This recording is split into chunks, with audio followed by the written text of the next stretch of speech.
السلام عليكم ورحمة الله وبركاته. أنا إيمي ومريم. طبعا النهاردة جاية بشترك في مسابقة أحسن عالم طبعا في مصر. المسابقة دي من السلطانة هيام والقناة السلطانة هيام. شكرا ليك حبيبة قلبي على تشجيعك لينا، وأجمل باقة ورد لعيونك. كل عام وانتي بخير. هنتكلم على نشأة العالم المصري أحمد زويل. نشأته اتخرج منين، وطبعا هنتناول حياته كلها، وهو خد جائزة نوبل على أي إنجاز له. ولد الدكتور أحمد زويل في 26 فبراير سنة 1946 في مدينة دمنهور بمصر.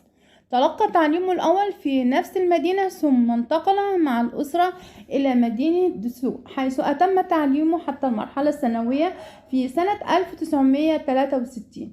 التحق أحمد زويل بكلية العلوم بجامعة الإسكندرية، وحصل على بكالوريوس العلوم من قسم الكيمياء سنة 1967. ثم نال بعد ذلك شهادة الماجستير من نفس الجامعة. عمل زويل كمتدرب في شركة شل في الإسكندرية، وأكمل دراسته العليا بعد ذلك في الولايات المتحدة الأمريكية، حيث نال درجة الدكتوراه في جامعة بنسلفانيا.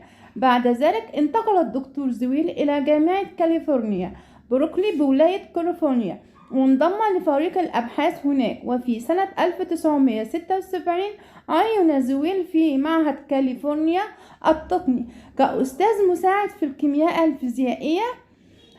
وفي سنة 1982 تولى الدكتور منصب أستاذ أول للكيمياء في معهد لينوسبورغ. وقبل أن ينتقل إلى العمل في معهد كاليفورنيا للتكنولوجيا، تدرج في المناصب العلمية الدراسية داخل جامعة كاثوليك، إلى أن أصبح أستاذ كرسي معهد الكيمياء بها، وهو أعلى منصب علمي جامعي في أمريكا، خلفا للعالم الأمريكي لينوس، الذي حصل على جائزة نوبل مرتين، الأولى في الكيمياء والثانية في السلام. ورد اسمه في قائمة الشرف بالولايات المتحدة الأمريكية، التي تضم أهم الشخصيات التي ساهمت في النهضة الأمريكية، وجاء اسمه رقم 9 من بين 29 شخصية بارزة، باعتباره أهم علماء الليزر في الولايات المتحدة. وفي إبريل 2019 أعلن البيت الأبيض عن اختيار زويل ضمن مجلس مستشار الرئيس الأمريكي للعلوم والتكنولوجيا، والذي يضم 20 عالما مرموقا في عدد من المجالات. نشر أكثر من 350 بحث علمية في المجالات العلمية. احنا طبعا عارفين ان احنا في 3 بس في أخذوا جائزة نوبل، منهم الرئيس السادات الله يرحمه أخذ نوبل للسلام. الكاتب والروائي الكبير نجيب محفوظ أخذ نوبل في الأدب.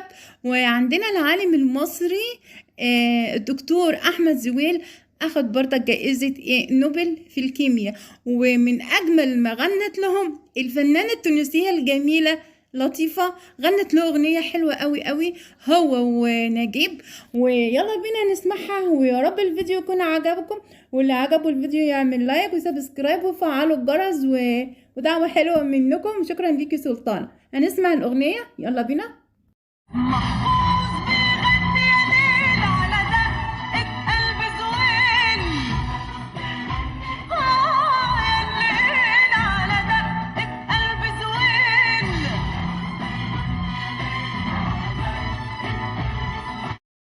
وما ننساش ان مصر كرمته وحطت صورته على طبع بوسطة بجنيه. كده الفيديو بتاعي خلص، والسلام عليكم ورحمة الله وبركاته.